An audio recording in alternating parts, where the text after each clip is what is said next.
After discussing a lot about Kc, characteristics of Kc, units of Kc, relation between Kc and Kp, finally we are going to do the applications of equilibrium constant or Kc.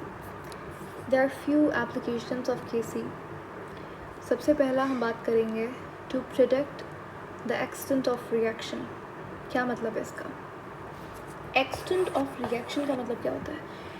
देखो, reversible reaction एक never ending reaction है, उसको complete नहीं होगा, ठीक है. हाँ, reversible reaction एक इक्विलिब्रियम स्टेट अटेन कर सकता है, लेकिन वो कंप्लीट नहीं होगा रिएक्शन, ठीक है.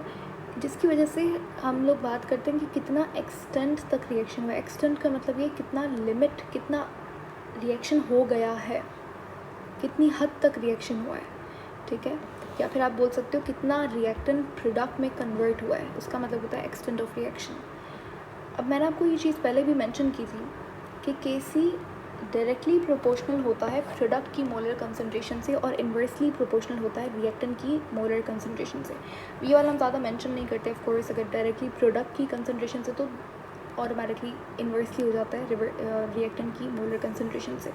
तो सिर्फ हम इसके बारे में बात करते हैं, ठीक है. आप अगर Kc का एक्सप्रेशन देखो तो इसमें आपको फार्मूला में आइडिया हो जाएगा कि इसके डायरेक्टली है, उसकी इन्वर्सली है. खैर, तो Kc जो है वो डायरेक्टली प्रोपोर्शनल होता है प्रोडक्ट की मोलर कंसंट्रेशन से. अब सबसे पहले Kc किस तरीके से एक्सटेंट ऑफ रिएक्शन हमें पता लगाता है. देखो, एक बात हमेशा याद रखिएगा, अगर एक्सटेंट ऑफ रिएक्शन, अगर Kc की वैल्यू ज़्यादा है, देखो एक रिएक्शन हो रहा है, ठीक है, वो रिएक्शन रिवर्सिबल रिएक्शन है, उस रिएक्शन ने इक्विलिब्रियम स्टेट को अटेन किया, ठीक है. अब इक्विलिब्रियम कब अचीव होगा वो मैं आपको सब कुछ पढ़ा चुकी हूँ. जब फॉरवर्ड रिएक्शन बैकवर्ड रिएक्शन का रेट सेम हो जाएगा, फर्स्ट कंडीशन. और सेकंड कंडीशन क्या थी? जब रिएक्टेंट और प्रोडक्ट का कंसंट्रेशन कांस्टेंट हो जाएगा, तब इक्विलिब्रियम अटेन होता है, ठीक है. तो समझ लो एक रिएक्शन, रिवर्सिबल रिएक्शन, उसने इक्विलिब्रियम अचीव कर लिया. इक्विलिब्रियम अचीव करने के बाद उसकी कुछ ना कुछ Kc वैल्यू होगी. हमेशा याद रखना, Kc की वैल्यू हमेशा इक्विलिब्रियम अचीव होने के बाद ही निकाली जा सकती है, ठीक है. तो अब मेरे पास यहाँ पे इक्विलिब्रियम है, मैंने एक Kc की वैल्यू निकाली. अगर Kc की वैल्यू ज़्यादा होगी तो एक्सटेंट ऑफ रिएक्शन भी ज़्यादा होगा. अगर Kc की वैल्यू कम होगी तो एक्सटेंट ऑफ रिएक्शन भी कम होगा. यानी कि अगर Kc की वैल्यू ज़्यादा है तो रिएक्शन काफ़ी हद तक हो चुका है, एक्सटेंट ऑफ रिएक्शन ज़्यादा है. अगर Kc की वैल्यू कम है, इसका मतलब ये कि अभी भी रिएक्शन इतना ज़्यादा नहीं हुआ, ठीक है. एक्सटेंट ऑफ रिएक्शन कम है, यानी कि अभी अगर Kc की वैल्यू कम है तो रिएक्टेंट, बहुत सारा रिएक्टेंट प्रोडक्ट में कन्वर्ट नहीं हुआ अभी भी, ठीक है. और हमें पता है कि Kc की, अच्छा देखो, Kc की वैल्यू डायरेक्टली प्रोपोर्शनल होती है एक्सटेंट ऑफ रिएक्शन के. And we also know that Kc की वैल्यू डायरेक्टली प्रोपोर्शनल होती है प्रोडक्ट की मोलर कंसंट्रेशन से. इन तीनों बातों को मैंने यहाँ पे साथ लिख दिया है कि अगर Kc का वैल्यू ज़्यादा है तो यानी कि प्रोडक्ट का मोलर कंसंट्रेशन भी ज़्यादा है और एक्सटेंट ऑफ रिएक्शन भी ज़्यादा है. अब मैं आपको 3 यहाँ पे केसेस पढ़ाऊँगी. फर्स्ट केस के अंदर क्या होगा कि Kc की जो वैल्यू है वो बहुत ज़्यादा होगी, वेरी लार्ज. सेकंड केस है Kc की वैल्यू अगर बहुत कम होगी, वेरी स्मॉल. और Kc की वैल्यू, थर्ड केस है, Kc की वैल्यू मॉडरेट होगी. उन तीनों कंडीशंस के अंदर एक्सटेंट ऑफ रिएक्शन क्या होगा? वैसे तो मैंने आपको पूरा समरी दे दिया आज के लेसन का कि अगर Kc की वैल्यू ज़्यादा है तो एक्सटेंट ऑफ रिएक्शन ज़्यादा होगा, प्रोडक्ट की कंसंट्रेशन भी ज़्यादा होगी. अगर Kc की वैल्यू कम है तो एक्सटेंट ऑफ रिएक्शन भी कम होगा, प्रोडक्ट कम बना है. चलो उनसे डिटेल में डिस्कस करते हैं.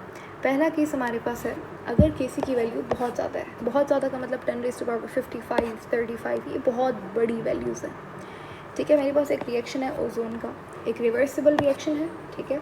इस रिएक्शन के लिए Kc की वैल्यू है 10⁻55, टेम्परेचर 25 डिग्री सेंटीग्रेड के ऊपर, ठीक है. हमें पता है कि Kc जो है वो पर स्पेसिफिक टेम्परेचर के ऊपर कुछ होता है और अगर टेम्परेचर चेंज करोगे तो Kc की वैल्यू भी चेंज होगी. तो मैंने यहाँ पे टेम्परेचर भी मेंशन कर दिया. अब अगर आप Kc की वैल्यू देखो तो बहुत बड़ी वैल्यू है, Kc की वैल्यू इज़ वेरी लार्ज.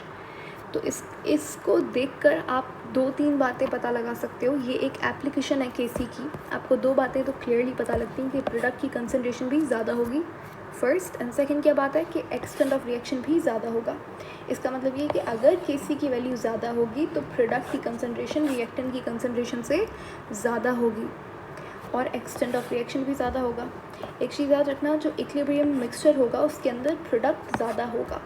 अब इक्विलिब्रियम मिक्सचर क्या होता है? कुछ भी नहीं, एक रिवर्सिबल रिएक्शन है, उसने इक्विलिब्रियम स्टेट को अटेन किया। अब जो रिएक्टेंट है वो कन्वर्ट हो रहा है प्रोडक्ट के अंदर, प्रोडक्ट कन्वर्ट हो रहा है रिएक्टेंट के अंदर, तो यानी कि दोनों मिक्स हो गए। उसको, उस मिक्सचर को इक्विलिब्रियम मिक्सचर कहा जाता है क्योंकि वो इक्विलिब्रियम स्टेट के ऊपर होता है। ठीक है, तो ये जो मिक्सचर है इसके अंदर अगर Kc की वैल्यू ज़्यादा है तो इस मिक्सचर के अंदर प्रोडक्ट ज़्यादा होगा। आपने क्या याद रखना है कि Kc की वैल्यू ज़्यादा है तो एक्सटेंट ऑफ रिएक्शन ज़्यादा है और प्रोडक्ट की कंसनट्रेशन ज़्यादा है। That's it. First case clear होगा कि वेरी लार्ज होगी Kc की वैल्यू, तो ये दोनों चीज़ें आप बताओगे। सेकेंड केस पे आते हैं। सेकेंड केस के अंदर अगर Kc की वैल्यू बहुत छोटी है, वेरी स्मॉल, ये रिएक्शन आप देख रहे हो हाइड्रोजन फ्लोराइड का, इस रिएक्शन के लिए Kc की वैल्यू है 10⁻⁻13 जो कि बहुत छोटी वैल्यू है। इस Kc की वैल्यू को देखकर आपको क्या चीज़ पता लगती है? सबसे पहले extent of reaction is very low, यानी कि रिएक्शन अभी तक बहुत कम हुआ है। Second, reactant is more than product. ठीक है, यानी कि इक्विलिब्रियम मिक्सचर के अंदर रिएक्टेंट ज़्यादा होगा प्रोडक्ट से। ठीक हो गया।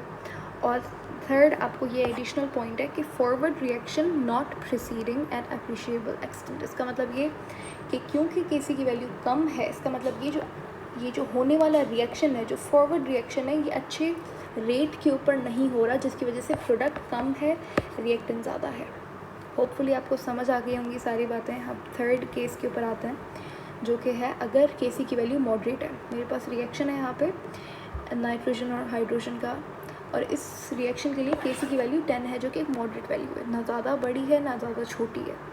इस केस के अंदर एक्सटेंट ऑफ रिएक्शन भी मॉडरेट होगा और प्रोडक्ट और रिएक्टेंट का, रिएक्टेंट है ये, प्रोडक्ट और रिएक्टेंट का वैल्यू भी ऑलमोस्ट सेम होगा इक्विलिब्रियम मिक्सचर के अंदर। तो आप देख रहे हो कि Kc की वैल्यू से आप कैसे एक्सटेंट ऑफ रिएक्शन पता लगा सकते हो और प्रोडक्ट और रिएक्टेंट की कंसनट्रेशन पता लगा सकते हो। तो ये फर्स्ट एप्लीकेशन थी Kc की। नेक्स्ट हम लोग बात करेंगे एप्लीकेशन 2 के बारे में, जो कि है to predict the direction of reaction, जहाँ पे हम लोग QC